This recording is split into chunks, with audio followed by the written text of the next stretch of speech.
ছবি তুললে কি হবে ভাই, পেটে তো ভাত নেই। পারলে সরকারকে বলে একটু সাহায্যের ব্যবস্থা করেন। আশ্রয় কেন্দ্রে থাকা রিনা বেগমের এই আকুতিই বলে দেয় দুর্গতদের বাস্তব চিত্র।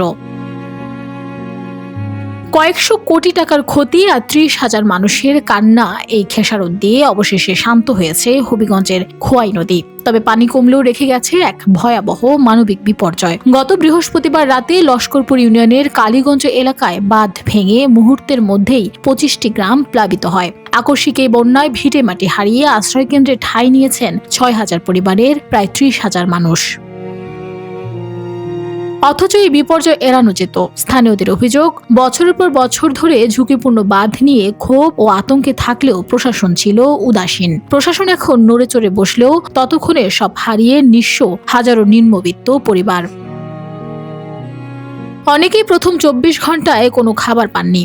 অবুঝ শিশুদের কাটাতে হয়েছে অনাহারে। সরকারের অনুদান এখনো সবার কাছে পৌঁছায়নি। সবচেয়ে চমকপ্রদ তথ্য দিয়েছে পানি উন্নয়ন বোর্ড। ২০১৭ সালে নদীর পানি বিপদসীমার ২৮২ সেন্টিমিটার উপর দিয়ে গেলেও বাঁধ ভাঙেনি। অথচ এবার মাত্র ২২১ সেন্টিমিটারেই ভেঙে চুরমার।